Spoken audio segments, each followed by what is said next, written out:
So, dear friends, please welcome Miss Priyanka Suresh Mohite. And you must be knowing that in this year's UPSC result, she has cleared with All India rank 595. Graduation करत असतानाच मी भगीरथ अकॅडमीला आले. क्लासला येण्याचं एकमेव कारण हे होतं की मी एकतर सरांबद्दल भरपूर ऐकलेलं होतं की कोळंबे सर खूप छान शिकवतात आणि सरांची प्रत्येक फॅकल्टी खूप चांगलं शिकवते. शेवटपर्यंत आयार जमतच नव्हता, पण सरांनी जे पॉलिटीच्या बेसिक कन्सेप्ट इतक्या चांगल्या करून घेतल्या की मग ठीक आहे म्हटलं, ऑप्शनल तर आपला डिसाईड झाला. मग हाऊ मध्ये मला असं वाटतं की माझी स्ट्रॅटेजी खूप क्लिअर होती. म्हणजे सरांनाही आठवत असेल की माझे रिसोर्सेस खूप रिजिड असायचे. मला जर सांगितलं ह्याच्या बाहेरचं एखादं वाचतात, मी ठरवायचे की नाही वाचायचंय तर नाहीच वाचायचंय. पहिले तर 22चे प्रिलिम्स मी क्लिअर नव्हते करू शकले. त्याची कारण ही होती की एकतर मला अभ्यासाची किती खोली असायला पाहिजे, एक्झामची डेप्थ काय आणि क्वेश्चन्स नेमके विचारतात कसे ह्याबद्दलच मला काही आयडिया नव्हती. माझ्या इंटरव्ह्यू मध्ये एक तर मी 3 वेळेस सॉरी म्हटली आहे, तरी मला 201 मार्क्स आलेले की पहिलाच प्रश्न.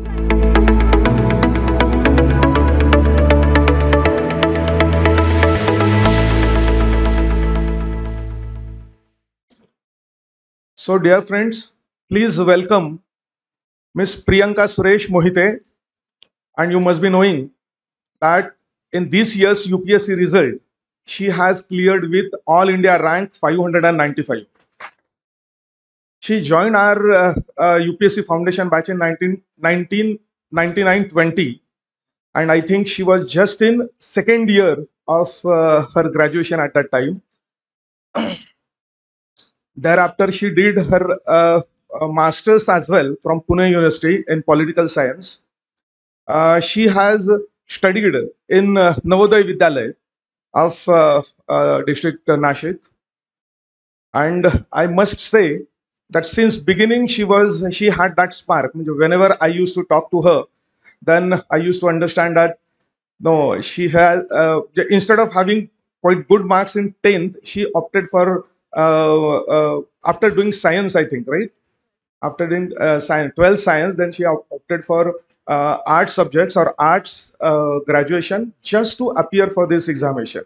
And it's very good feeling that ultimately she has been successful in this. In her second attempt, and it was the first attempt at mains as well. म्हणजे दुसऱ्याच अटेम्प्ट मध्ये की जो मेन्सचा मात्र पहिलाच अटेम्प्ट होता, त्याच अटेम्प्ट मध्ये she clear this examination. At the time of the discussion regarding interview, त्यावेळी मला एक अंदाज येतच होता की she has certainly the spark to pass this examination, because this examination मला वाटतं काही दिवसांपूर्वीच आपण बोललो की this is the second toughest examination in the world. फक्त भारतातच नाही, तर टोफेल नंतर ह्या परीक्षेला आपण दुसरी जगातली सगळ्यात अवघड परीक्षा म्हणतो. कशासाठी? तर number of the students appearing and the quality of the students appearing, याच्यामध्ये सगळ्याच क्वालिटीचे देशभरातले उत्तम मुलं या परीक्षेसाठी, सर्वांना माहिती की या सिव्हिल सर्व्हिसेसच्या परीक्षेसाठी प्रिपेअर करत असतात, आणि त्यांच्यामधनं सिलेक्ट होणं ही खूप मोठी आणि एक खूप समाधानाची पण अशा प्रकारची गोष्ट आहे. अजून एक गोष्ट मी निश्चित सांगेल की त्या डॅपचं अनालिसिस करत असताना आणि त्यानंतर इंटरव्ह्यूचं जेव्हा she told all the discussion, all the types of the question that she were asked in interview, त्यानंतर सुद्धा मला एक लक्षात आलं होतं की she was not very sure about that interview, but from the answer that she gave, त्याच्यावर एक निश्चित लक्षात आलं होतं की सर्टनली इंटरव्ह्यूमध्ये चांगले मार्क्स मिळतील, मला असं एक गॅरंटी होती. आणि मला वाटतं मी त्यांना म्हटलं पण होतं तेव्हा की इंटरव्ह्यू खूप चांगला गेलेला दिसतो तुमचा. आणि त्याचा रिझल्ट जेव्हा आला, तर काही दिवसांपूर्वी रिझल्ट जेव्हा लागला, तेव्हा she got 201 marks in in interview. आणि हे मार्क्स काय आहेत? तर 201 पेक्षा जास्त असलेले फक्त 6 टॉपर्स आहेत फक्त. म्हणजे इंटरव्ह्यूच्या बाबतीत आपण म्हणू शकतो की she is the 7th topper in interview in all these rankers. तर anything more than 108 is very very good marks. तर त्यात 201 मार्क्स हे खूपच छान मार्क्स मिळालेले आहेत. तर त्या बाबतीत सुद्धा आपण म्हणूया की हा एक फिनॉमिनल अशा प्रकारचा स्कोर आहे. आणि हे सगळं होत असताना आपल्याला माहिती आहे की युपीएससीचा असो, एमपीएससीचा असो, प्रिपरेशन मुलं करत असताना आणि त्याचा रिझल्ट लागत असताना जेवढं त्या विद्यार्थ्याचं यश असतं तेवढंच यश मात्र त्यांच्या आईवडिलांचं सुद्धा असतं. तर ह्या I take this opportunity to even felicitate Priyanka's parents, ते सुद्धा आज आलेले आहेत. तर आपण त्यांचं सुद्धा खूप खूप धन्यवाद, त्यांना सुद्धा खूप खूप अभिनंदन या सगळ्या गोष्टींसाठी आपण म्हणूया. आणि even her sister, younger sister, she is a doctor, आणि younger brother he is also preparing for this examination. तर त्यांचं सुद्धा आपण खूप खूप खूप खूप अभिनंदन करूया ह्या सगळ्या निमित्ताने.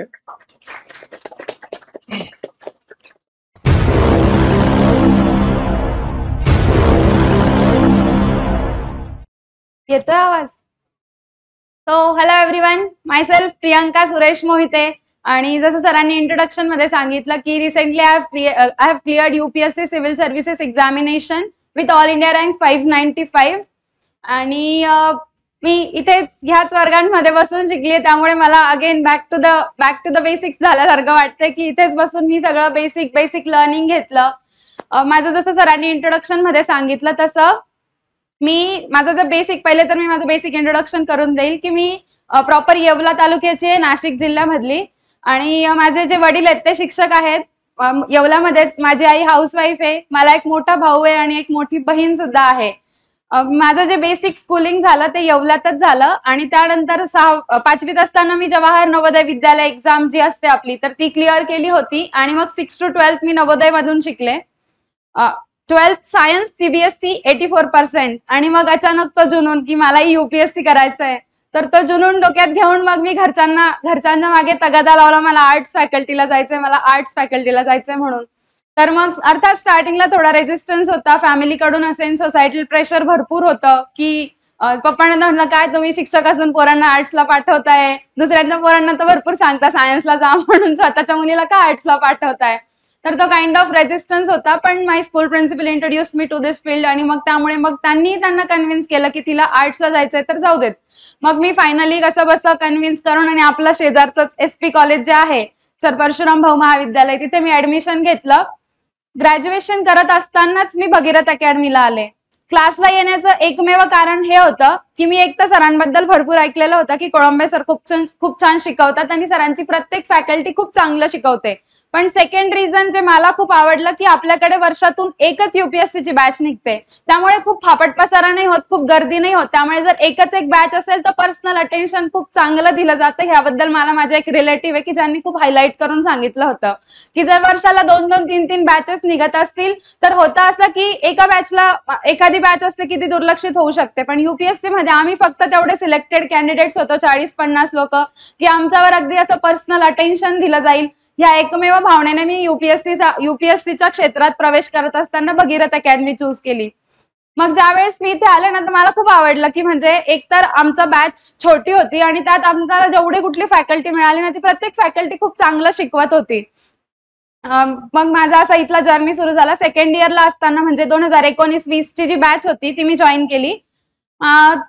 प्रवासाच्या सुरुवातीला पहिले तर मी सांगेन की म्हणजे माझ्या ओव्हरऑल जर्नी बद्दल पहिले तर की फर्स्ट इयरला असताना मी बेसिक रिडिंग सुरू केलं. NCERTs असतील किंवा ओव्हरऑल बाकी सगळे रिसोर्सेस असतील तर ते वाचायला मी सुरुवात केली. मग त्यानंतर मी प्रत्येक गोष्ट खूप ग्रॅज्युअली आणि स्टेप बाय स्टेप करत गेले की फर्स्ट इयरला मी जस्ट फक्त बेसिक रेफरन्स घेते का तर माझं सायन्स फॅकल्टी मधून एज्युकेशन झालंय, तर मग मला ते आर्ट्सचे जे काही रिसोर्सेस आहेत ते गॅप अप करायला थोडा वेळ लागेल, म्हणून मग मी हळूहळू रिडिंग सुरू केलं. सेकंड इयरला असताना मग मी ठरवलं की आता जस्ट आपला थोडा बेसिक थोडं समजलंय आपल्याला की एक्झॅक्टली करायचं काय आहे, तर मग आपण क्लास लावूया. क्लास लावण्याचा उद्दिष्ट हा होता की हे जे सक्सेसची जी स्टेप असते ना ती थोडी फास्ट होते. कारण मला माझ्या जर्नीमधून एवढं तर कळालंय की UPSC मध्ये काय करायचंय ह्यापेक्षा काय नाही करायचंय हे तुम्हाला क्लासेस मधून खूप चांगलं समजतं. म्हणजे एवढे सगळे रिसोर्सेस आहे त्याच्यामधून कुठले वाईजली खूप चूज केले पाहिजे, सिलेक्ट केले पाहिजे ते क्लासेसला खूप चांगल्या पद्धतीने समजतं. म्हणून मग मी क्लास केला. पण त्यात पण माझा ऑप्शनल डिसाईड नव्हता झाला. माझी लँग्वेज, आन्सरची लँग्वेज कुठली असेल काहीच डिसाइडेड नव्हतं. मग मी काय करायचे की इथलं झाल्यानंतर जेव्हा मी कॉलेजला असायचे फर्स्ट इयरला सेकंड इयरला असताना, तर मी कॉलेजला जाऊन आणि मग डिसाईड म्हणजे मी दोन्ही फॅकल्टीचे लेक्चर्स करायचे. हिंदी तर मी काउंट मध्ये घेतलाच नव्हता की हिंदी तर डेफिनेटली मी लँग्वेज चूज करणार नाहीच आहे, पण समजा मराठी आणि इंग्लिश ह्या दोन ऑप्शन्स जे आपण ठेवलेत त्याच्यामधून नक्की आपल्याला कुठलं रुचतंय, कुठलं जमतंय आणि लिहायला पण जमेन आपल्याला किंवा त्याच्यात फ्लुएन्सी पण आली पाहिजे, हा थॉट माझ्या डोक्यात होता. आणि मग मी दोन्ही बॅचेसचे लेक्चर करून बघितले कॉलेजला असताना. मग मला कळालं की मराठी जास्त भयानक आहे. म्हणजे ज्या टेक्निकल टर्म्स मराठीच्या आहेत त्या लक्षात ठेवायला आणि समजून घ्यायला जास्त टफ जात आहेत. मग हळूहळू मी एक दोन महिने घेऊन मग मी माझी लँग्वेज फायनल केली की ठीक आहे माझ्याकडे इनफ टाइम आहे प्रिपेअर करायला, अजून 3 वर्ष आहेत ग्रॅज्युएशन व्हायला, तेवढ्या वेळामध्ये माझं इंग्लिशमध्ये बऱ्यापैकी होऊन जाईल. म्हणजे माझं सीबीएसई बोर्ड असल्यामुळे माझं इंग्लिश लिखाण चांगलं होतं, पण तिची फ्लुएन्सी आपल्याला युपीएससी साठी लागते. तर मला असं वाटलं की ती मला अजून डेव्हलप करायची गरज आहे. तर मग त्यासाठी मी इंग्लिश फायनल केलं. मग त्यानंतर मोठा प्रश्न निर्माण झाला की ऑप्शनल कुठला घेऊ. फर्स्ट इयरला जेव्हा होते ना तेव्हा मी आपला 11वीचा एनसीईआरटी वाचायचे. मग मला असं वाटायचं की ठीक आहे भारी, असं जर असेल तर हाच ऑप्शनल घेते मी. पण मग नंतर मला कळालं की ह्याच्यापेक्षा जास्त भयानक असा ऑप्शनल पण असतो की ज्याच्यामध्ये हे तर म्हणजे हा एक जस्ट पार्ट आहे 1B म्हणून, बाकी सगळं तर अजून वेगळंच आहे. 1A वेगळा आहे, 2A आणि 2B वेगळा आहे. मग माझ्या क्लासचे पहिले 1 आठवडा सरांनी लेक्चर्स घेतले तेव्हा जीएसच शिकवलं गेलं. मग सुरू झाला ऑप्शनलचा ट्रेंड. आणि मग म्हणजे तुम्हाला विश्वास नाही बसणार पण मी सिलेबस न बघता टीचर बघून डिसाईड केलं मी ऑप्शनल कुठला घेणार आहे. श्रीधर सरांचं पहिलंच लेक्चर होतं आणि I was impressed with the way he was teaching. मी खुश झाले सर की म्हणजे ऑप्शनलला सिलेबस काय कुठला आहे माहित नाही, पण जर श्रीधर सर आपल्याला जर शिकवणार आहे तर मी घेते ऑप्शनल. मग मी जोश मध्ये ऍक्च्युली घेतला पण मला नंतर कळालं जे कॉन्स्टिट्यूशन आणि जे काही 1Bचं वाचलंय मी तो पार्ट खूप कमी आहे. आणि सरांनी पहिल्याच लेक्चरला प्लेटो शिकवायला सुरुवात करून दिली आणि मी एवढी घाबरले की म्हणजे काय प्लेटोचं म्हणणं काय नेमकं, किंवा प्लेटो असेल अरिस्टॉटल असेल. आणि तो जो वेस्टर्न पॉलिटिकल थॉटवाला पार्ट सरांनी शिकवायला सुरुवात केली. पहिले तर मला काही कळायचंच नाही. सर खूप रंगवून शिकवायचे. सर म्हणायचे सोडा ते लक्ष्मीकांतला आहे ना हा रजनीकांत म्हणून. सरांचा डायलॉग होता. मग मी खूप ट्राय केलं पण मग तरी मी जवळजवळ 1-1.5 महिना घेतला. म्हणजे माझा ऑप्शनल ऑलमोस्ट डिसाईड झाला होता पण एकदम मी 100% शुअर नव्हते की मी हाच ऑप्शनल घेणार आहे का.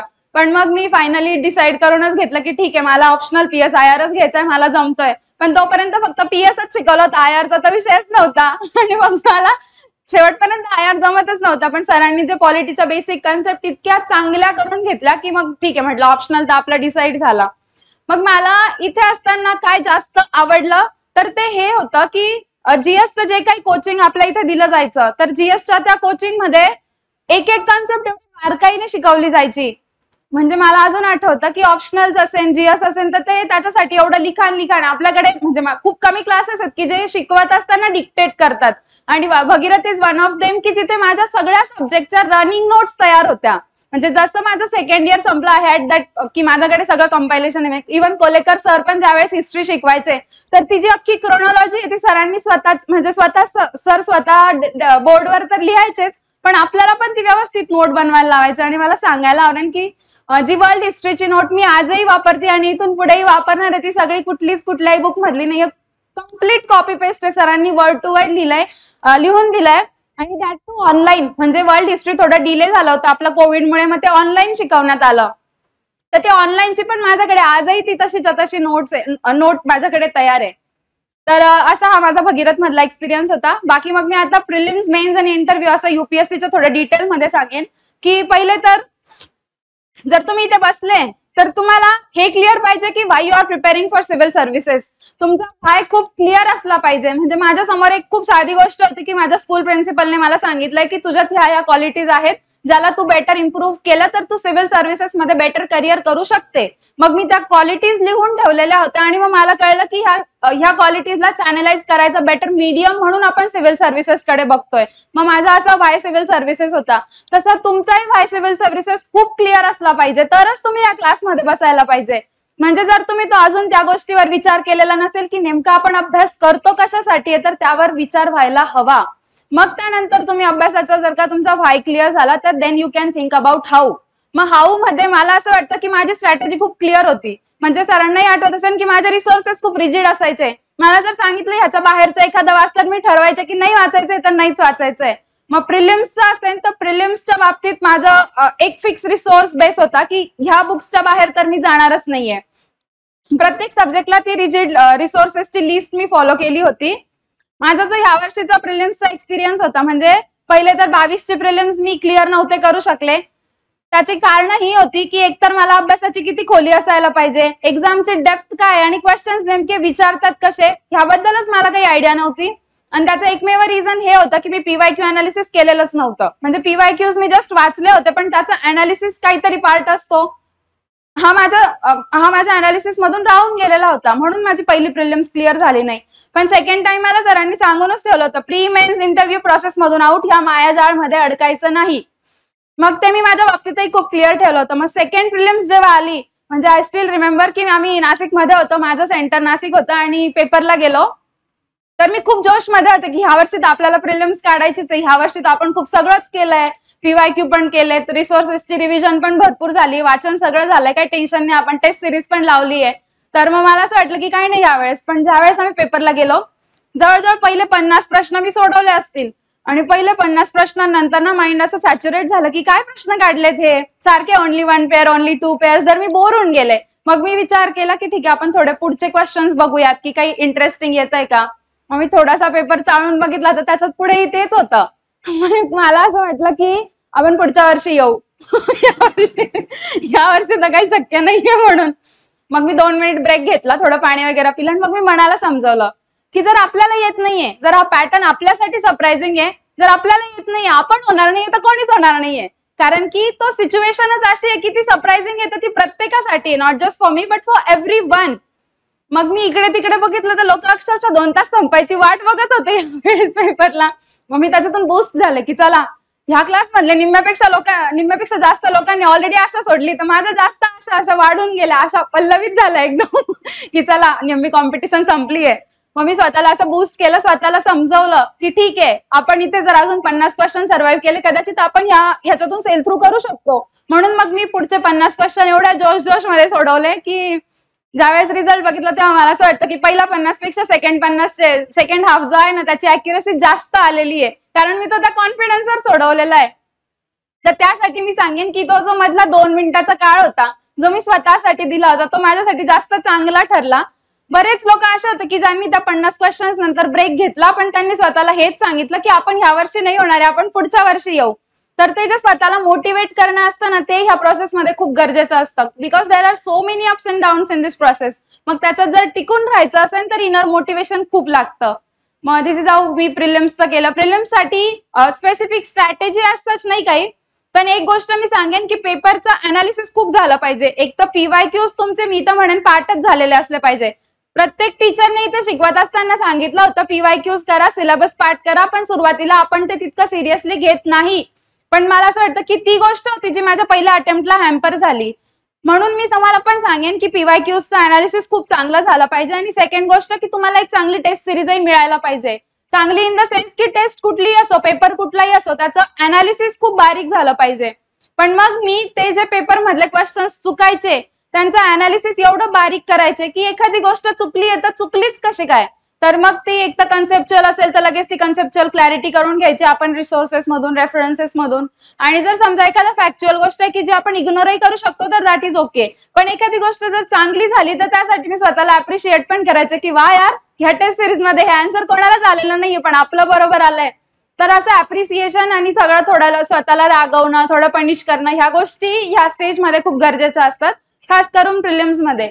आणि ह्या वर्षी तर हे जास्त प्रकर्षाने जाणवलं की तुम्ही वर्षभर, 2 वर्ष, 4 वर्ष काय अभ्यास करताय यापेक्षा तुम्ही ते 2 तास कसे हँडल करताय. एकदम अनप्रेडिक्टेबल सिच्युएशन तुमच्या समोर येते तर त्याला फेस करत असताना तुम्ही तुमच्या मनाला नेमकं काय समजवताय हे जास्त महत्वाचं आहे.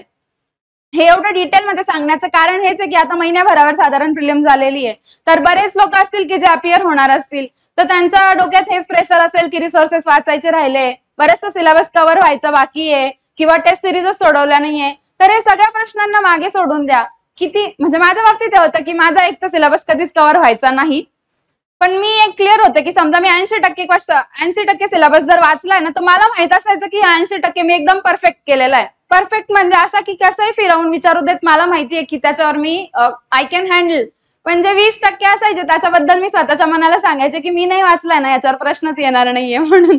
तर मी ते असं स्वतःला मोटिवेट करायसाठी सांगायचे. पण ते 20% जे असायचे ते थोडं आउटडेटेड टॉपिक असायचे. त्यामुळे आपल्याला म्हणजे थोडा अंदाज येऊन जातो PYQs वरून की जे कुठले मागे पडलेले टॉपिक आहेत. तर असं मी मनाला समजवायचे. सेकंड स्टेज होती मेन्सची. समाऊ आय क्लिअर्ड प्रिलिम्स.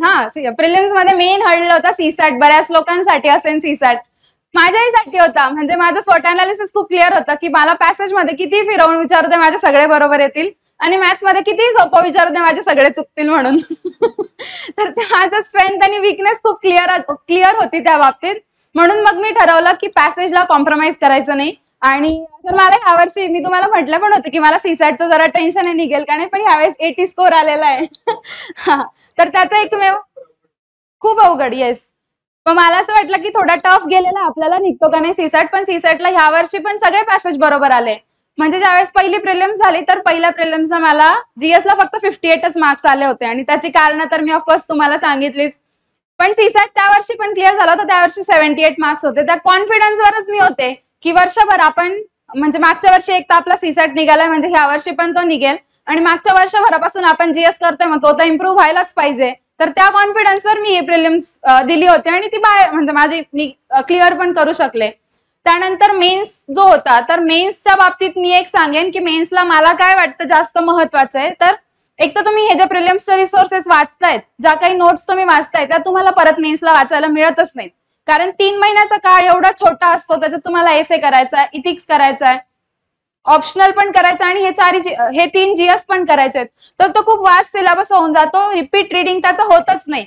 मग त्यावेळेस काय करायला लागतं की क्रिस्पी नोट्स काढायला लागतात की ज्या तुम्ही प्रिलिम्सला तयार करून ठेवल्या आणि तुम्ही फास्ट त्या जस्ट रिवाइज करतायत.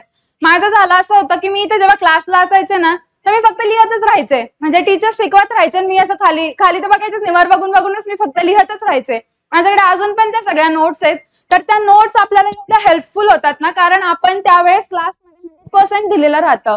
टीचर्स जेवढ्या मनापासून आपल्याला शिकवत राहतात तेवढ्याच मनापासून आपण त्या गोष्टी ग्रास्प पण करत राहतो. तर म्हणजे माझं असं होतं की मी सेकंडच डेस्कवर स्वतःसाठी सेपरेट छोटासा डेस्क, आम्ही 2च जणी बसायचो त्या डेस्कवर, तो बनवून घेतलेला होता की तिथून आपल्याला सगळं स्पष्ट दिसायलाही पाहिजे. टीचर्सचा एकही शब्द आपल्या कानापासून सुटला गेलाच नाही पाहिजे. मग मी ती प्रत्येक गोष्ट लिहून घेतली आणि त्याच नोट्स मी थ्रू आउट वापरल्यात भगीरथला असताना. तर त्या नोट्स मला मेन्सला खूप हेल्पफुल झाल्या. जवळजवळ सगळे जीएस तर मी ह्याच्यातून कव्हर केले. फक्त इथिक्स असा पार्ट होता जो माझा इथे स्किप झाला होता. आय थिंक दिवाळीच्या सुट्ट्या होत्या आणि त्यानंतर मी लेट आले होते, तर मग तो पार्ट माझा स्किप झाला होता. तर इथिक्स माझा मी स्वतः केला की इथिक्स मध्ये मग केस स्टडीज होत्या की मला इथिक्स आहे ना एक गोष्ट खूप आवडायची की त्याच्यात ज्या केस स्टडीज असतात ना त्याच्यात तुम्हाला भारी भारी पोस्टवर बसवून टाकतात. Let's consider you are administrator, let's consider you are secretary, आणि असं भारी भारी पोस्टवर जेव्हा बसवतात ना मला लय मस्त वाटतं. मी डायरेक्ट तिथं पोहोचून जाते. म्हणजे त्या अनुभवांच्या विश्वामध्ये, त्या विचारांमध्ये की अरे यार खरं आपण पोहोचलोय, खरं आपण बनलो ऍडमिनिस्ट्रेटर. तर त्या पोस्टला बसून जेव्हा आपण विचार करतो ना केस स्टडीजचा आन्सर फटाफट सुचतं पण की म्हणजे लगेच विचार करतो खरं आपण त्या पोझिशनला आहे. मग आपण कुठले कुठले स्टेक होल्डर्स कन्सिडर करणार आहे, आपण कोणाकोणाला जस्टिस देण्याचा प्रयत्न करणार आहे, सगळ्यात महत्वाचं म्हणजे आपल्याकडे कुठल्या कुठल्या पॉवर्स असणार आहे, काय काय आपल्याकडे बॅरियर्स असणार आहे. तर त्याच्यामुळे मग मला इथिक्सला स्कोरही चांगला आला. आणि जो थेरी पार्ट होता तो मे बी ह्युमॅनिटीज बॅकग्राऊंड असल्यामुळे मला जास्त बेटरही येत होता. आणि सेकंड थिंग की माझा ओरेटरी स्किल्समुळे मला स्पीच कॉम्पिटिशन किंवा एसे रायटिंग हे करायला आवडायचं. तर मग त्याचा वापर मला इथिक्सला भरपूर झाला. बाकी त्या 3 महिन्यात मी नेमकं काय केलं तर पहिली गोष्ट म्हणजे मी भरपूर पेपर लिहिले. लिखाण मेन्स साठी खूप महत्वाचं आहे. म्हणजे माझी प्री झाल्यानंतर मी पहिले सरांकडे आले होते. मी बरेच म्हणजे सगळ्या क्लासेसमध्ये गेल्यावर माझा पहिला प्रश्न हाच राहायचा की सर मी असं नेमकं काय करू की ज्याच्यामुळे माझ्याकडून चुका तर होणारच नाही, पण तुमच्याकडून तुम्हाला असं काय वाटतं की काहीतरी कमी राहून गेली होती इतर स्टुडंट्सच्या एक्सपिरियन्स मधून किंवा स्वतःच्या, की त्या जर चुका मी अवॉइड केल्या तर मी या प्रोसेस मधून पटकन बाहेर पडेल. हा माझा पहिला प्रश्न असायचा. मग सरांनी सांगितलं पेन एकदा हातात घेतला की शेवटचा पेपर होईपर्यंत सोडायचाच नाही, शेवटच्या मिनिटापर्यंत, शेवटच्या म्हणजे तो शब्द लिहून होईपर्यंत थांबायचंच नाही, एकही पान कोरं सोडायचं नाही म्हणून. मग मी ते खूप क्लिअर ठेवलं होतं आणि मला आपल्याला सांगायला आवडेल की माझी पहिलीच मेन्स होती पण माझा एकही क्वेश्चन स्किप झालेला नाहीये. मी प्रत्येक क्वेश्चन सोडवलेला आहे ह्या वर्षी. तर मेन्स क्लिअर करण्यासाठी पहिली गोष्ट तर तुम्हाला ती क्वांटिटी मेंटेन करायला लागते की तुम्ही एवढे सगळे क्वेश्चन्स हँडल करताय. आणि क्वालिटीच्या बाबतीत तर त्यामध्ये असं असतं की तुम्हाला प्रेझेंटेशनवर खूप काम करायला लागतं की तुमचं आन्सर खूप चांगलं असलं पाहिजे, त्याच्यामध्ये मॅप असले पाहिजे, थोडे चित्र असले पाहिजे, थोडं स्ट्रक्चर व्यवस्थित पाहिजे, थोडं ऍटलीस्ट लेजिबल असं हँडरायटिंग असलं पाहिजे की समोरचा ऍटलीस्ट रीड तरी करू शकेल. खूप भारी असावा असं मी म्हणणार नाही, ऍटलीस्ट समोरच्याला रीड करता आलं पाहिजे, असं हँडरायटिंग पण पाहिजे आणि मेन म्हणजे खूप स्पीडली लिहिता आलं पाहिजे आणि कंटेंट पण बऱ्यापैकी. कंटेंटचा ना बरेच लोक असं करतात की कंटेंटच्या मागे पडतात की भारी भारी फॅक्ट्स लिहूया, खूप पाठांतर करत बसतात आणि फॅक्ट्सचा असा भडीमार करतात आणि मला तर असं वाटतं कधी कधी उगाच शो ऑफ पण करतात. तर तेवढं नाही करायला पाहिजे.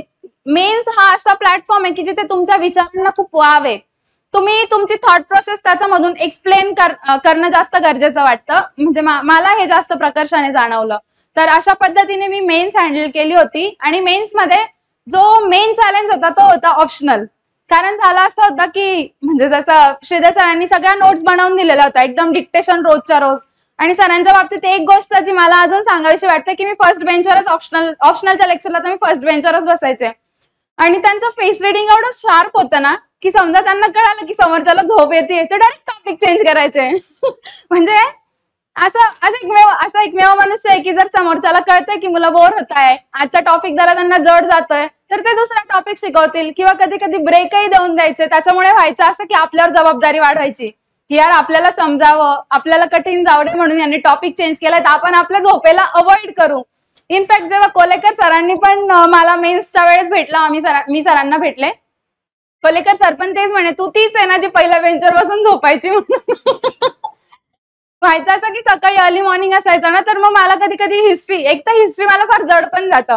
मग हिस्ट्री मला तेवढं सरांनी तरी बरंच सोपं करून बरंच रंगवून इकडचं तिकडची स्टोरी सांगून आणि कसं बसतं माझ्या डोक्यात घातलं, पण मला स्टार्टिंगला समजायचंच नाही, त्याच्यामुळे मला खूप झोप पण यायची. पण तरी पण मी पहिल्याच बेंचवर बसायचे, काही होऊ देत पुढेच बसायचं म्हणजे टीचर्सचं लक्ष राहतं. मग त्यामुळे मला असं वाटतं की माझं मेन्स जास्त बेटर झालं, माझ्या स्वतःच्या नोट्सही बनल्या. ऑप्शनलचं मला जास्त टेन्शन आलं होतं. मी पेपर नंतर फीडबॅक देताना पण तेच सांगितलं होतं सरांना की पहिला पेपर तर मला येत होता कारण की एक तर माझा BA MA त्या सब्जेक्टमध्ये झालाय, तर थ्रू आउट मी प्लेटो अरिस्टॉटलच वाचतीये, थ्रू आउट मी लिबर्टी इक्वॅलिटी फ्रेटर्निटी ह्याच गोष्टी करतेय, तर मला पहिला पेपर चांगला गेलाय.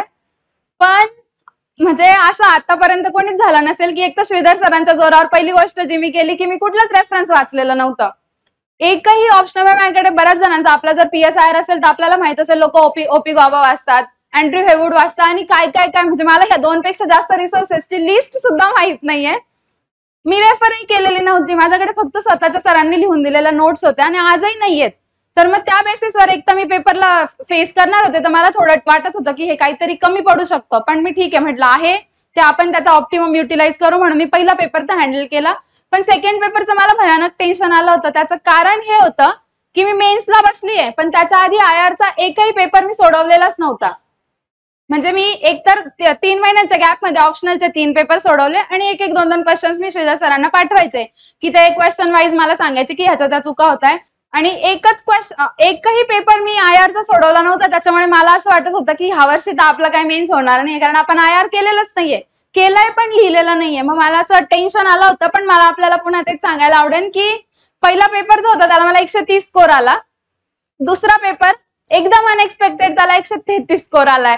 म्हणजे मी बाकीचा मेन्स रिझल्ट सगळ्या शॉकपेक्षा ह्याच शॉकमध्ये की मला त्या पेपरला 133 पडलेच कसे काय.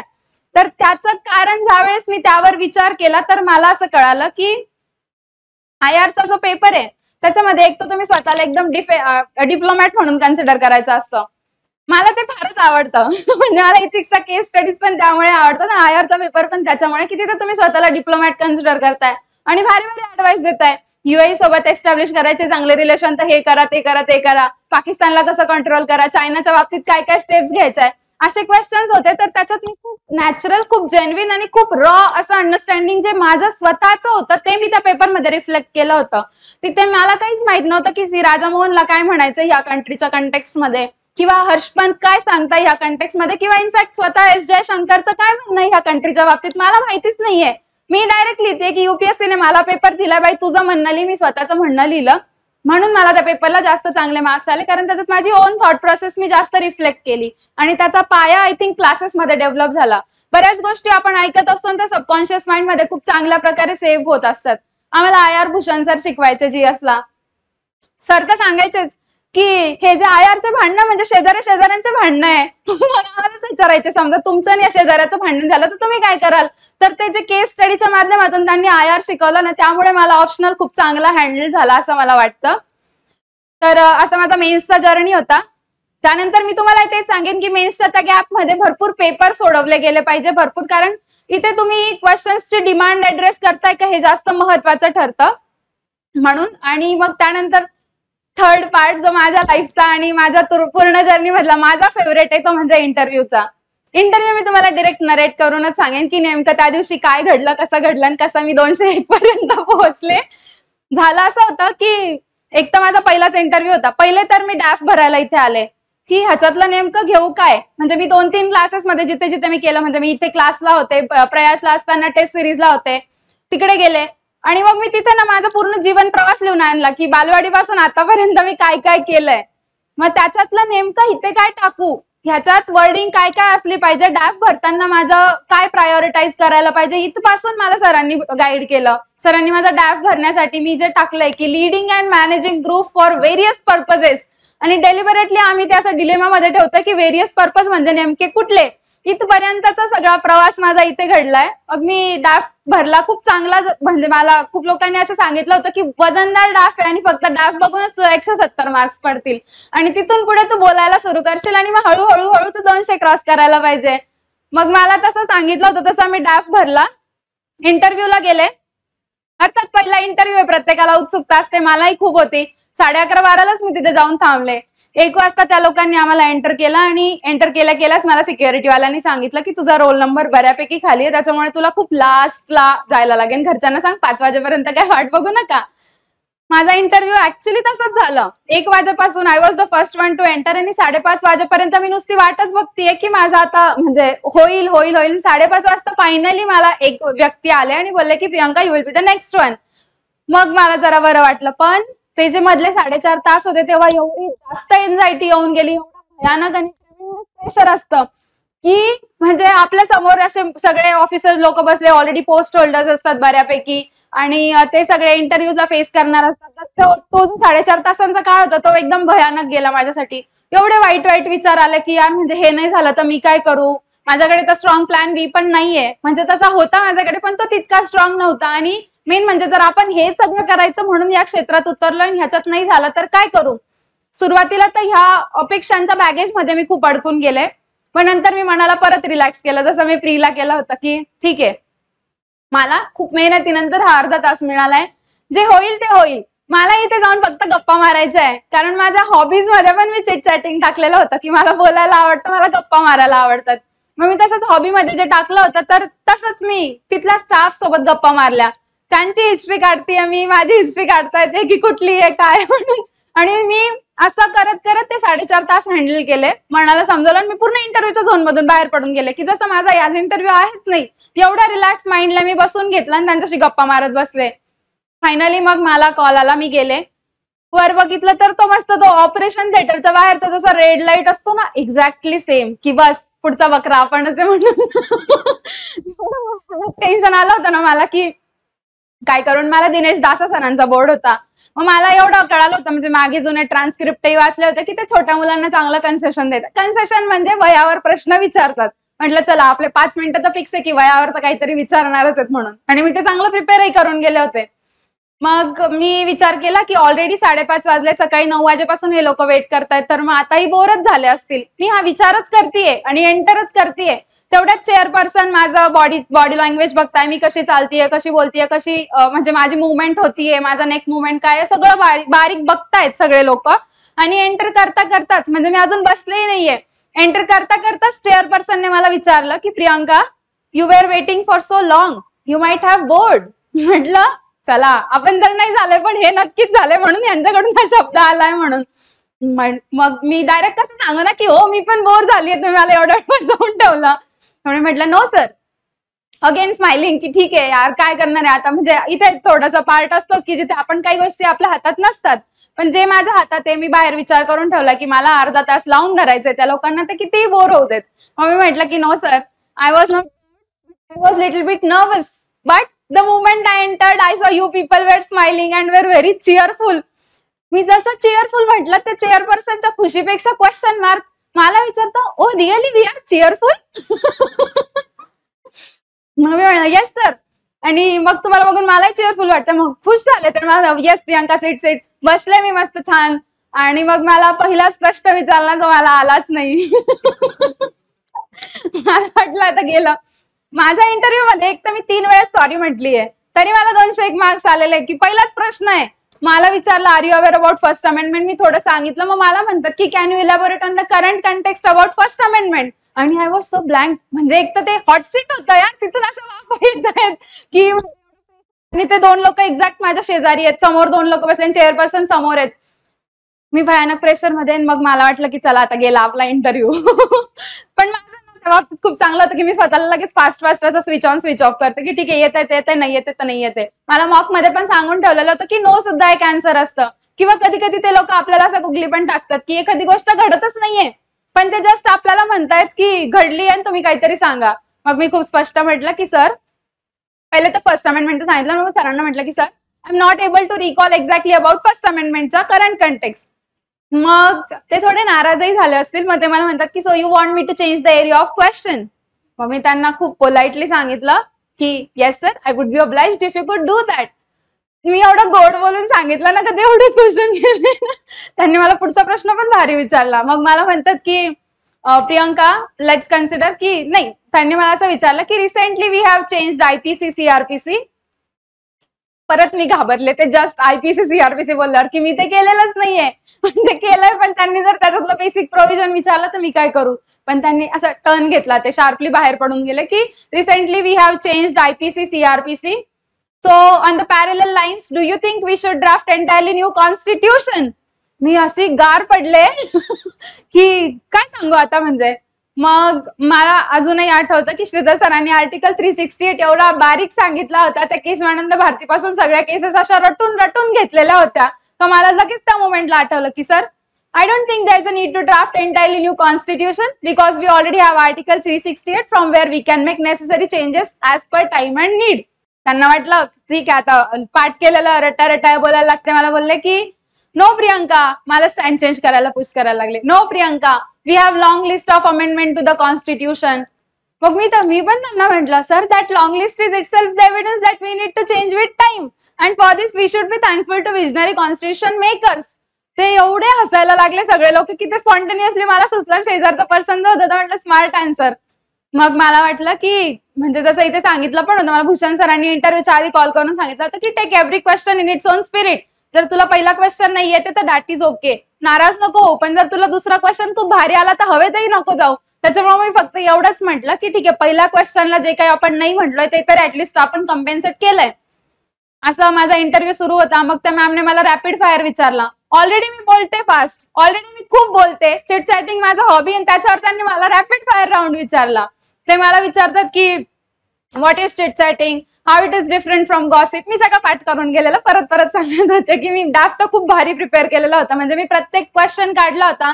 जवळजवळ 2 स्पायरल भरून मी फॅक्च्युअल अनालिसिस केलं होतं माझ्या ड्राफ्टचं, आणि एवढे प्रश्न मी लिहून ठेवले होते आणि त्याची उत्तरही मी तयार करून ठेवली होती की ते त्या मुवमेंटला मला रिकॉलही झालं पाहिजे. मग बरेच लोक असं म्हणतात ना की पर्सनॅलिटी टेस्ट ही फक्त पर्सनॅलिटीची टेस्ट आहे, त्याला काहीच अभ्यास करायचा नसतो. तर असं काही नसतं, बऱ्याच गोष्टी करायच्या असतात. इनफॅक्ट प्री मेन्स पेक्षा जास्त अभ्यास इंटरव्ह्यूला करायचा असतो. तर तो मी करून ठेवला होता. मग what is chit chatting, how it is different from gossip, तुला काय त्याचा फायदा झाला, ऍडमिनिस्ट्रेशन मध्ये तू कसं वापरशील, असं फास्ट खूप राऊंड झाला. 3-4 क्वेश्चन झाले. मध्येच चेअरपर्सनने थांबवलं आणि त्यांना काय माहिती काय वाटलं. मला म्हणतात प्रियंका, जेव्हा तू मेन्स दिली असेल तेव्हा तू 22च वर्षाची होतीस आणि आता तर तू फक्त 23च वर्षाची आहे. ह्या वर्षी एवढे लोक होते, एवढे 14 लाख फॉर्म होते, 3,000मध्ये तू आली, तुला कसं वाटतंय. मग मी फुल आपलं जेवढं पाठ केलेलं की sir I am like feeling I am on top of the world and sense of accomplishment काय काय काय भारी एकदम जड जेवढे शब्द मी पाठ केले होते सगळे चिपकवले. आणि मग मी त्यांना म्हटलं की सेन्स ऑफ अकम्प्लिशमेंट आहे की मी काहीतरी अचीव्ह केलंय. पण मला मग अजून आपला ऑप्टिमिझम पण दाखवायला लागतं ना इंटरव्ह्यू मध्ये. पण मला इथेच थांबायचं नाही. I have so many aspirations and I am working on that. असं काय भरपूर सांगितलं मी. ते खुश झाले. मग मला म्हणतात की कमी वयात जर मुलांना यश मिळालं तर मुलं हुरळून जातात किंवा डोक्यात हवा जाते, तर तुझं काय म्हणे. म्हटलं सर माझे पालक मला सांगतात, खास करून माझे पेरेंट्स वडील मला सांगतात की अपयश आलं तर खचून जायचं नाही आणि यश मिळालं तर हुरळून जायचं नाही. मग मी ती माझी एकदम टॅगलाईन बनवली म्हटलं लाईफची, तर मग मी ती लक्षात ठेवेन. मग त्याच्यात पण ते खूप असे खुश झाले आणि मी तो असा जो आपला संस्कारांचा पार्ट असतो, जो आपल्या अपब्रिंगिंगचा आणि सोशलायझेशनचा पार्ट असतो, तर तोही मी तिथे रिफ्लेक्ट केला. तर तो पण त्यांना खूप आवडला आणि मला म्हणतात की एवढ्या कमी वयात तू इथे कसं काय पोहोचली. त्याचा आन्सर मी डायरेक्ट रटून गेलेले होते की माय सिव्हिल सर्व्हिसेस, जसं मी तुम्हाला सांगितलं ना की तुमचं क्लिअर पाहिजे, तसं माझंही क्लिअर होतं. मी त्यांना म्हटलं की sir, my school principal introduce me to this field, त्यामुळे मी सुरुवात लवकर केली. त्याचसाठी मी सायन्सवरून आर्ट्सला पण शिफ्ट झाले. त्यामुळे तर हा जो प्रवास होता तो माझ्यासाठी सिलेबस ओव्हरलॅपिंग असल्यामुळे बऱ्यापैकी सोपा झाला, असं मी त्यांना सांगितलं. तर ते खूप कन्व्हिन्सिंग पण वाटलं. ओ युअर स्कूल प्रिन्सिपल, असं त्यांनी रिॲक्शन पण दिली. ते खूप छान झाला म्हणजे तो पार्ट. मग त्यानंतर असेच क्वेश्चन सुरू होते. त्यानंतर 2 वेळेस मी सॉरी म्हटले. फक्त एक गोष्ट जी मी करून गेले होते मॉक मधून ती ही होती की मला सांगितलं होतं जर तुला सॉरी म्हणायचं आहे ना तर त्याच्या म्हणण्याचे वेगवेगळे मीन्स तू पाठ करून ठेव. म्हणजे कसं की दरवेळेस सॉरी सॉरी सॉरी म्हटलं की समोरच्याला वाटतं किती सॉरी म्हणतीये. मग मी पाठ करून गेले होते. Sorry sir, I am not able to recall. Sorry sir, I am not able to articulate it properly. असं वेगवेगळ्याचे फ्रेजेस आहे का ते चांगले चांगले असे पाठ करून घेतलेले होते. मग ते मी 3 वेळेस 3 वेगवेगळे वापरले. मग समोरचा विसरूनही जातो ना, एवढं हायलाइट पण नाही होत. तसं केलेलं होतं मी. आणि मग IRचे काही क्वेश्चन्स विचारून 4th मेंबर थांबले. मग प्रोटोकॉल बऱ्यापैकी असा असतो की 4 लोकांचं विचारून झाल्यावर चेअरपर्सन कंक्लुजनच्या वेळेस पुन्हा काहीतरी विचारतील. मलाही असं वाटलं की माझे 20-22 मिनिट झाले, आता मलाही काहीतरी विचारतील. आणि त्यांनी एकदम ॲब्रप्टली, अर्थात ते ऑलरेडी बोर झालेले होते, तर मग ॲब्रप्टली बोलले की okay Priyanka, we are done from our side. आणि मी जर तिथे थांबले असते ना, मी 180 ला अडकले असते. मग मी खूप म्हणजे मला जसं मला माहित होतं की माझं फेशियल एक्सप्रेशन फास्ट रिकॉग्नाइज होतं. मी एवढा वाईट फेस केला ना की नाही मी सॅटिस्फाईड नाहीये म्हणून. मग त्यांना माझ्यावर दया आली. Priyanka, we are done from our side, but if you think there are some areas that you have prepared so well, but we haven't asked single question. मग मला वाटलं की हा हेच तर पाहिजे मला. मी म्हटलं की येस सर. मी असं नाही म्हटलं की मला ह्या एरियाजवर क्वेश्चन विचारा. मी त्यांना म्हटलं की sir, I would have loved to answer questions from JNV, Navodaya Vidyalaya. मी तर सेफ एरिया चूज केला की मला ह्याच्यावर मी खूप अभ्यास केलाय, पण तुम्ही मला ह्याच्यावर विचारलंच नाहीये. माझं बेसिक स्कूलिंग तिथून झालं असं माझ्या डोक्यात विचार. मग मला वाटलं की आता काहीतरी चांगला क्वेश्चन फ्रेम होईल आपल्यासाठी. पण त्यांनी फ्लिप मारलं. ते मला बोलले की let's consider you are part of this interview panel. You yourself frame two questions and answer them. पहिले मी खुशीत, नंतर दुःखात. खुशी या गोष्टीची होती की आपण पॅनलचा मेंबरही बनून गेलो बऱ्याच लवकर. दुसरं दुःख होतं की आता प्रश्न काय विचारू, ते पण 2-2. मग मी प्रश्न खूप साधे ठेवले, 2 विचारले, एक टेक्निकल एक पर्सनल. की पहिले तर की माझं त्या 7 वर्षांमधलं लर्निंग काय होतं नवोदय मधून, की माझं त्या इन्स्टिट्यूटचा माझ्या लाईफमध्ये काय रोल आहे. आणि सेकंड क्वेश्चन जो मी स्वतःला विचारला तो हा होता की Y Navodaya model is so successful. मग त्याच्या सक्सेससाठी मीच क्वेश्चन विचारून मीच आन्सर दिले. मग सक्सेस बद्दल सांगताना मी त्या पॉलिसीची एवढी तारीफ केली की असं वाटलं की माझं इन्क्लिनेशन कुठेतरीच आहे. मग मी त्यांना म्हणजे असं वाटलं त्यांना. मग त्यांनी मला सांगितलं की एक तर मी ऑलरेडी पहिले त्या पॉलिसीची खूप तारीफ करतेय, आणि मग त्यानंतर त्यांनी मला पुढचा क्वेश्चन, फॉर्च्युनेटली त्यांना माझ्या त्या आन्सर मधून काहीतरी इंटरेस्ट आला. मग त्यांनी क्वेश्चन फ्रेम केला की let's consider Priyanka, we are in 2030 and you are secretary to education ministry. ते जसं सेक्रेटरी म्हणलं, खरं सांगते माझी एवढी भारी स्माईल आली ना चेहऱ्यावर की मला वाटलं यार अजून तर करिअर सुरूच व्हायचं, आपण सेक्रेटरी पण बनून गेलो. मला अजून आठवतं की कोळंबे सर क्लासमध्ये शिकवत होते आणि सर ते पोस्टिंग्स बद्दल सांगत होते. सरांनी सांगितलं होतं की जर कमी वयात तुम्ही सर्व्हिसेस मध्ये जॉईन झालात तर तुम्ही कॅबिनेट सेक्रेटरी पर्यंत पोहोचता. तुम्हालाही सांगितलं असेल, सगळे हेड नॉडिंग करताय म्हणजे. तर तुम्ही लवकर जॉईन झालात तर कॅबिनेट सेक्रेटरी पर्यंत. सांगितलं ना, मी असं वर बघितलं की हे आपल्यासाठीच म्हणून. मी एवढं सिरियसली घेतलं होतं आणि ती गोष्ट माझ्यासाठी तिथे घडत होती की let's consider we are in 2030 and you are secretary to education ministry and the government is seeking your advice to suggest the policy on parallel lines of JNV. What would you suggest? माझ्या डोक्यात आपण आधी पॉलिसीची तारीफ खूप केली आहे, उगाच स्वतःचं नॉलेज दाखवून अजून नवीन पॉलिसी सांगितली, फसली तर आपण अजून. कारण ऑलरेडी मी रिस्क घेतली होती ना की माझा इंटरव्ह्यू 20-22 मिनिटात संपते. मला माहित होतं तितक्या त्या परफॉर्मन्सवर मला 180 पर्यंत मार्क्स पडणार आहे, पण मला पुश करायचंय स्वतःला म्हणून मी रिस्क घेतली आणि ते मला खूप बॅकफायर पण होऊ शकतं. आणि तो टर्निंग पॉइंट म्हणजे हा क्वेश्चन होता. मग मी सांगितलं की sir, as I have already mention की Navodaya model is actually all comprehensive आणि म्हणून तर ते एवढं सक्सेसफुल आहे. So I would copy all the features, but I would just change the name from Navodaya, where there is rise of 1, to Sarvodaya where there is rise of everyone. आणि ते एवढे खुश झाले की त्यांनी अगदी मोकळ्या हाताने मला 201 मार्क्स देऊन दिलेत. आणि ते 201 मार्क्सच आहेत की ज्यांनी मला IRSचा IPS बनवलंय असं मला वाटतं. तर तो इंटरव्ह्यूचा पार्ट होता जो माझ्या लाईफचा एकदम बेस्ट पार्ट आणि UPSCच्या जर्नी मधला मेमोरेबल पार्ट आहे. मी जेव्हा मॉकला पण जायचे तेव्हा मला पण असेच स्कोर द्यायचे 170 118. हेच सांगायचे की तू 200च्या बियॉन्ड जाऊ शकते जर तू नॅचरल राहिलीस तर. आणि ओरेटरी स्किल्सचा दाबलेला काही टेन्शनच नव्हतं. त्यामुळे मग मी एकदम फ्री फ्लोईंग, कुठलीच अपेक्षा नाही. जस्ट मला ते 2 तास मजा करायची, अर्धा तास मजा करायची, गप्पा मारायच्या आणि त्या एवढ्या डिग्नेटरीज समोर मला बेस्ट परफॉर्मन्स द्यायचा आहे. एवढी एकमेव अपेक्षा मी स्वतःकडून ठेवून आणि खूप नॅचरली तो इंटरव्ह्यू हँडल केला. आणि मग जेव्हा सरांनी मला विचारलं की काय वाटतं तुला, कसा परफॉर्मन्स झाला, तर मी म्हटलं की झाला तर चांगलाच आहे, पण माझ्या बॅक ऑफ द माइंड की तो जो लास्टचा मिनिट आहे तो मला बॅकफायर पण करू शकतो. कारण मी उगाच आगाऊपणा पण केलाय ना की मला या एरियाजवर क्वेश्चन विचारा. पण फॉर्च्युनेटली ते माझ्या खूप फेवरमध्ये गेलं आणि एवढा चांगला स्कोरही मला आला. तर दिस इज हाऊ माझी UPSCची जर्नी राहिलेली आहे. आता मी तुम्हाला काय सांगेन तर पहिली गोष्ट तर प्रत्येक एक्झामची, प्रत्येक स्टेजची स्ट्रॅटेजी तर आहेच आहे, पण त्याच्यापेक्षा जास्त महत्वाचं काय आहे की एक मोनोटोनस नाही बनायला पाहिजे. म्हणजे रोज तुम्ही सकाळी 7ला येताय, रात्री 6ला जाताय आणि त्यानंतर पुन्हा लायब्ररीतही बसताय. तर त्याच्यात होतं असं की रोज अभ्यास अभ्यास अभ्यास आणि लाईफ खूप मोनोटोनस होऊन जातं. तर को करिक्युलर ऍक्टिव्हिटीज खूप मॅटर करतात. म्हणजे माझ्या बाबतीत ते खूप चांगलंही घडलं आणि एक मुलगी मला बाहेर विचारतही होती की तू कॉलेज करता करता हे सगळं कसं काय मॅनेज केलं. तर पहिली गोष्ट ही होती की मी कॉलेजचं जे काही घडलं माझ्यासोबत ते कॉलेजचा खूप चांगला मी वापर करून घेतला असं नाही म्हणणार. कॉलेजचा प्रत्येकाच्या लाईफमध्ये महत्वाचा रोल असतोच, माझ्याही लाईफमध्ये होता. जर समजा असं होतंय की तुम्ही रोज सकाळी 7ला लायब्ररीला जाताय आणि रात्री 10 वाजेपर्यंत लायब्ररीत बसताय तर तुम्हाला पण असं सॅच्युरेशन येतं आठवड्या 2 आठवड्याने, फार फार तर महिन्याभराने. तर ते सॅच्युरेशन यायला नको म्हणून लाईफमध्ये काहीतरी ट्विस्ट अँड टर्न्स असायला पाहिजे. मग त्यासाठी लोक काय करतात तर एक तर मजा करायला म्हणून मूवीला जातात, इकडे तिकडे फिरतात किंवा कॅफे वगैरे अशा गोष्टी एन्जॉय करतात. त्याही करायला पाहिजे, पण मी माझ्यासाठी एक वे शोधला होता की ते जे कॉलेजचे 3-4 तास आहे तेच माझे मजेचे तास आहे की जिथे मला UPSC पेक्षा काहीतरी वेगळं तर शिकायला मिळतच आहे, पण वेगळे लोकही मिळत आहेत, वेगळं एन्व्हायरमेंट मिळत आहे. तर त्या एन्व्हायरमेंटचा मला चांगला फायदा करून घेता आला. मी MA साठी आपल्या पुणे युनिव्हर्सिटीमध्ये होते. ज्यावेळेस माझा पहिला अटेम्प्ट होता तेव्हाही मी तिथेच होते. तिथून माझं थोडं MA कडे लक्ष जास्त गेल्यामुळे मग माझं MA तर मी केलंच, पण त्याबरोबर मला असं वाटतं की कॉलेज लाईफ जास्त, ते अचानक कोविड नंतर ते एक्सपोजर मिळालं तर कॉलेज लाईफ जास्त एन्जॉय केलं मी, म्हणून माझा पहिला अटेम्प्ट माझा गेला कदाचित.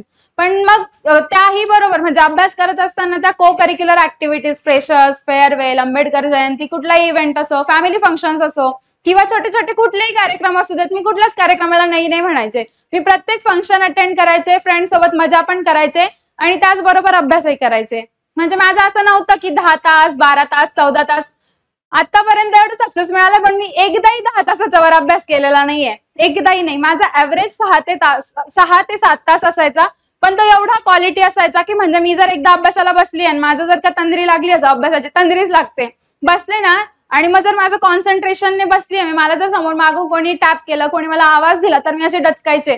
एवढं जास्त कॉन्सन्ट्रेशन माझं ते वाचताना असायचं. पण मग ते खूप 6 ते 7 तास असतं, त्याच्या बियॉन्ड तुम्ही स्वतःला पुश पण करू शकत नाही आणि तेवढी प्रोडक्टिव्हिटी 6 तासानंतर राहतही नाही. पण ते जे 6 ते 7 तास तुम्ही कराल तर ते खूप मनापासून केले पाहिजे. आणि ह्या प्रोसेसमध्ये जर टिकून राहायचं असेल तर मला असं वाटतं की संदीप महेश्वरी किंवा इतर कुठलेही जे मोटिवेशनल स्पीकर्स आहेत ते अजिबात काम करत नाही. ह्याच्यात टिकून राहण्यासाठी स्वतःचं मोटिवेशन लागतं, समोर बघणारे, समोर शिकवणारे टीचर्स मोटिवेटर म्हणून लागतात. बाकी स्वतःच की आपलं व्हाय सिव्हिल सर्व्हिसेस क्लिअर आहे, आपण इथे का आलोय, आपण इथे का कष्ट घेतोय ह्याची खूप क्लॅरिटी जर आपल्याला असेल तरच आपण प्रोसेसमध्ये टिकू शकतो. माझ्या समोर खूप क्लिअर होतं की माझ्याकडे काही नाहीच आहे दुसरं करायला, मला करायला तर फक्त अभ्यासच आहे, घरचंही काही टेन्शन नाहीये, जबाबदारीचा तर विषयच नाहीये, करायला काहीच नाही तर अभ्यास करू, असं इथपर्यंत परिस्थिती होती. तर मग ते इनर मोटिवेशन माझं स्वतः होतं. त्यामुळे मग मला असं वाटतं की मी ह्याच्यात सर्व्हाइव्ह करू शकले. को करिक्युलर ऍक्टिव्हिटीजचं जे मी तुम्हाला सांगितलं ते मी पुन्हा यासाठी पण सांगेन की तुमचा डॅफ जर वजनदार बनवायचा असेल, डिटेल ऍप्लिकेशन फॉर्म जर तुम्हाला इंटरव्ह्यू साठी लागतो, तो वजनदार बनवण्यासाठी को करिक्युलर ऍक्टिव्हिटीज खूप हेल्प करतात. नाहीतर मग आपल्याला लिहायला लागतं 3री मध्ये टॉपर, 4थी मध्ये टॉपर, काहीच नाही तर मग स्कॉलरशिप 7वीची 4थी, आता ती बदलली वाटतं 5वी आणि 8वीला झाली आहे ती स्कॉलरशिप, अशा अचिव्हमेंट्स लिहायला लागतात. त्या वाईट आहेत असं मी नाही म्हणणार, पण त्या खूप जुन्या झालेल्या आहे. UPSCला असा मनुष्य पाहिजे जो सतत कार्यरत आहे, जो सतत कुठल्या तरी ऍक्टिव्हिटीज मध्ये इन्व्हॉल्व आहे आणि एकच एक अभ्यास हे आयुष्य बनवणारा परीक्षार्थी विद्यार्थी तो नाहीये, हे त्यांना आपल्याला पटवून द्यायला लागतं. त्यामुळे माझ्या ड्राफ्टमध्ये मी पहिलीच गोष्ट लिहिली होती, participation in Commonwealth parliamentary association महाराष्ट्राचं जे सेशन झालं होतं आपलं नागपूरला अधिवेशन, पहिलीच अचिव्हमेंट ती लिहिली होती मी, की मला अध्यक्षांकडून स्पीकरकडून मस्त अवॉर्ड पण मिळालाय म्हणून. तर ते इतकं रिसेंट होतं की म्हणजे मी जर 23ची प्रिलिम्स देतीन डिसेंबर 2022 मध्ये मी अधिवेशनाला गेलेली आहे, तर जस्ट म्हणजे 6 महिन्यांआधी पण मी कॉलेज करतेय, इव्हेंट करते आणि को करिक्युलर मध्ये पार्टिसिपेट करते. तर ते खूप रिसेंट होतं, तर ते त्यांना खूप अपील झालं, म्हणून माझा डाफ वजनदार बनला. आणि डाफ अजून वजनदार बनलाय त्याचे कारण हे होतं की मी सगळं खरं लिहिलं होतं. चिट चॅटिंग बोलायला आवडतं. खूप लोक म्हणतील बोलणं ही काय हॉबी आहे का, ते तर टाइमपास आहे, कशाला लिहितीये. पण नाही, मला जे आवडतं, मला माहितीये की ह्याच्यावर कुठलाही कसाही प्रश्न विचारू दे, आय कॅन जस्टिफाय. मी त्याला हँडल पण करू शकते, जस्टिफाय पण करू शकते. तर मी चिट चॅटिंग टाकणार आहे.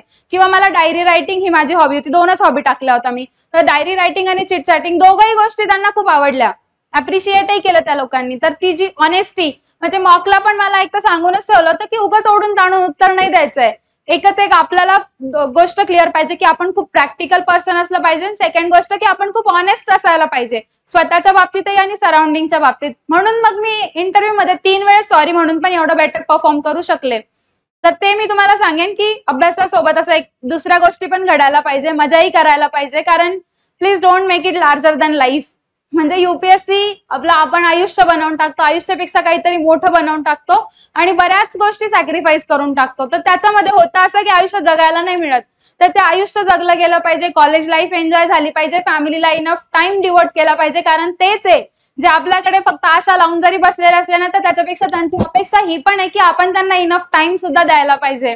तर फॅमिलीला पण इनफ टाइम द्या, रोज त्यांच्याशी थोडंसं बोला, काय परफॉर्म केलं त्यांना सांगा, त्यांनाही आवडतं. म्हणजे माझ्या घरात तर ही परिस्थिती की माझ्या जागेवर माझ्या 4 फॅमिली मेंबर्स पैकी एकाला जरी बोलवलं ना, मी जेवढं सांगतेय ना, एकदम इत्तमभूत एक शब्द इकडचा तिकडं न करता ते एवढं डिटेलमध्ये सांगू शकतात. कारण ते स्वतःच त्या प्रोसेसमध्ये एवढे जास्त इन्व्हॉल्व झाले की त्यांच्यातल्या 4घांपैकी एकही जण इथे येऊन ही प्रत्येक गोष्ट सांगू शकतो जी मी तुम्हाला सांगितली आहे.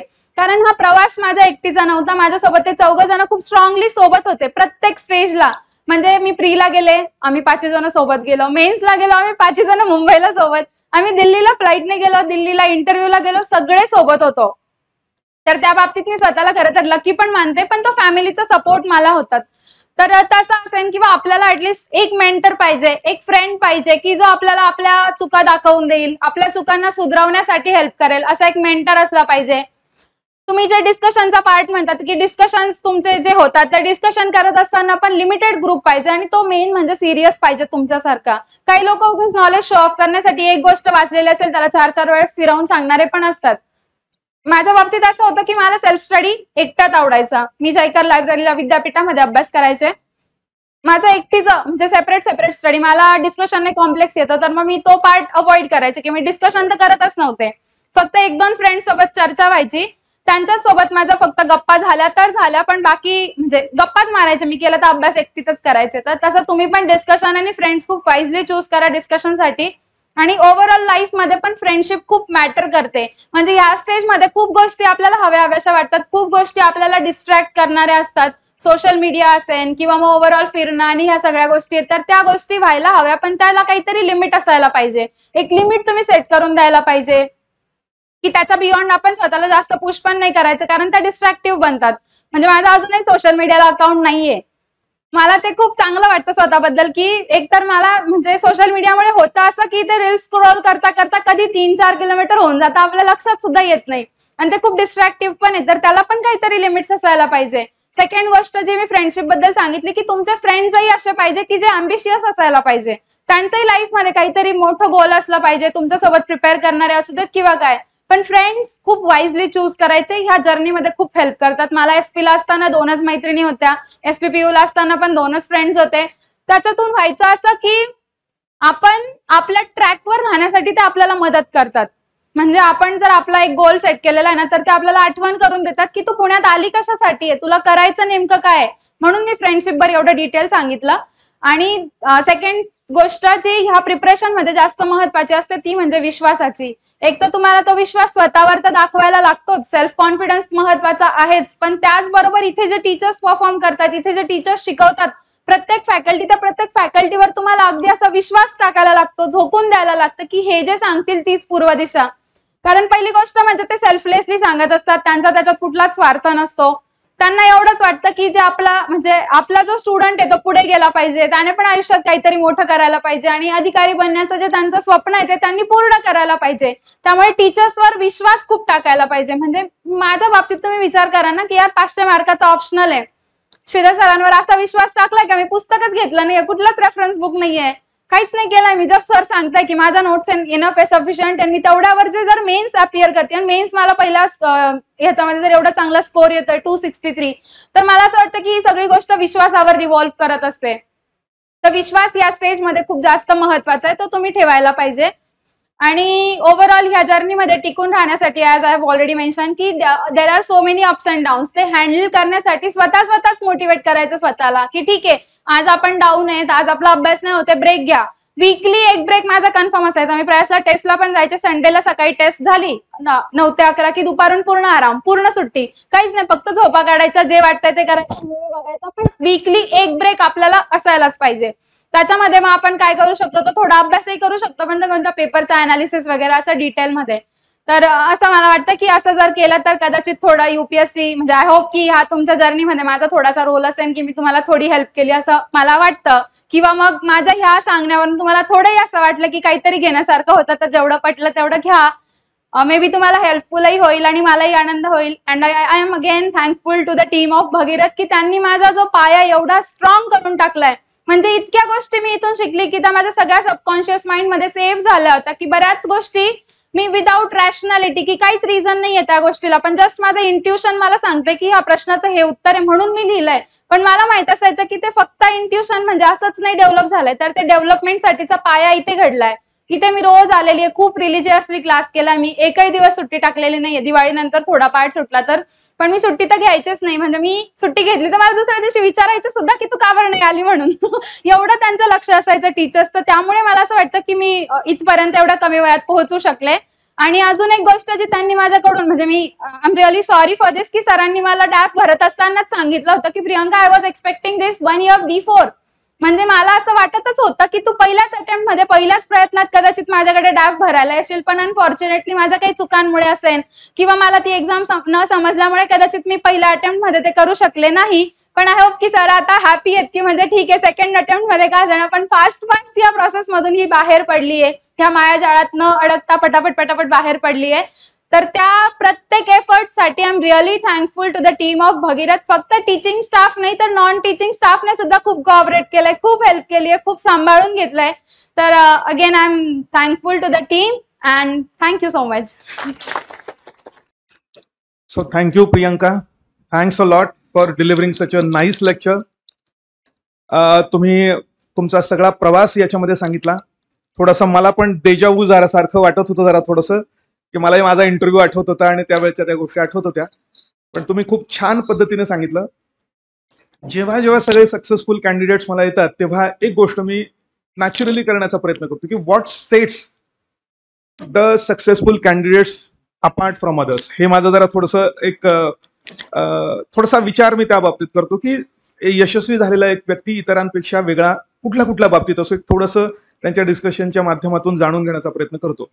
What she has told just नाव, त्यातून मला समजलेल्या काही गोष्टी आहेत आणि तेही करताना मी एक करतो की काय नॅचरल काय क्वालिटीज होत्या आणि अक्वायर्ड काय क्वालिटीज असू शकतात. तर नॅचरल क्वालिटीच्या बाबतीत मला I have understood about her that she has very good oratorial capabilities. बोलण्याची आणि एखादी गोष्ट फास्टली आणि काय म्हणूया की स्पष्ट करून सांगण्याची जी पद्धत आहे ती त्यांच्याकडे नॅचरल स्किल आहे ती. आणि दुसरी एक गोष्ट मला जी जाणवली अभ्यास करताना ह्या संपूर्ण प्रोसेसमध्ये ती महत्वाची असते आणि कदाचित मी मला वाटतं युपीएससीच्या बॅचला 2-3 दिवसांपूर्वीच एक कॅब मॉडेल सांगितलं होतं, ॲटिट्यूड फॉर्मेशनचं कॅब मॉडेल, कॉग्निटिव्ह, अफेक्टिव्ह आणि बिहेवियरल.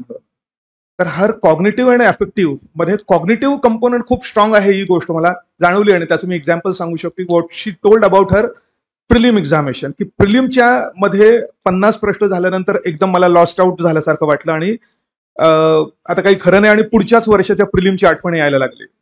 पण इन्स्टंटली शी स्टॉप, पुढचे सगळे पुढचे प्रश्न बघितले आणि ठरवलं की नाही, आत्ता आपल्याला चान्स मिळाला तर आपण त्याचा लगेच जास्तीत जास्त चांगला यूज करून घेण्याचा प्रयत्न केला पाहिजे. व्हॉट एव्हर पुढे काय होईल ते त्याचा विचार आत्ता न करता आपण उरलेल्या 50 प्रश्नावर कॉन्सन्ट्रेट केलं पाहिजे. हा खूप कॉग्निटिव्ह कंपोनंट झाला बघा, स्ट्रॉंग कॉग्निटिव्ह कंपोनंट दिसतो. हे आपल्याला कळत नाही की आपण नक्की काय कसे विचार करतो आणि हे, पण त्याचं जर अनालिसिस केलं तर हे आपल्याला या ठिकाणी दिसेल. म्हणजे आता माझं काही खरं नाही आणि मला पुढची प्रिलिम दिसते, हा काय झाला, अफेक्टिव्ह कंपोनंट झाला, इमोशनचा कंपोनंट झाला. पण त्याच वेळी मात्र ब्रेनचा यूज करून त्याच वेळी जेव्हा त्यांनी ठरवलं की नाही, म्हणजे काय म्हटलं तर ते इमोशनल थोडासा जो काही लो पॉइंट असेल तो दूर करून मात्र हा विचार केला आपल्या कॉग्निटिव्ह कपॅसिटीचा यूज करून की नाही, मला आत्ता जो वेळ मिळालेला आहे त्याचा मी most or the best use करण्याचा प्रयत्न करेन. That is this cognitive component. तर हा एक निश्चितच त्यांच्यात, आणि अशाच प्रकारची गोष्ट थोडीशी इंटरव्ह्यूच्या बाबतीत त्यांच्या बाबतीत झाली की इंटरव्ह्यूला सुद्धा काही 2-3 वेळा सॉरी म्हणायला लागलं, पण तरी सुद्धा नाही, आत्ता आपण हे मॅक्सिमम आपल्याला किती छान करता येऊ शकेल हा विचार तात्काळ येणं ही पण खूप मोठी एक नॅचरल केपेबिलिटी असते असं पण म्हणूया. त्यामुळे as far as her natural capabilities are concern, she is quite full with it. आणि अक्वायर्ड क्वालिटीज तर मग ह्या संपूर्ण प्रोसेसमध्ये आपण नक्की हा अभ्यास कसा करायचा आहे आणि काय करायचा आहे याच्या बाबतीत अक्वायर्ड खूप छान पद्धतीने त्यांनी ते केलेलं आहे. सगळ्यात महत्वाची गोष्ट की नाही, आपल्याला शिक्षक जे सांगतात त्याच्यावर आपल्याला कॉन्सन्ट्रेट करायचं आहे हे सुद्धा ठरवता येणं हे पण अवघडच असतं मला वाटतं त्याचं.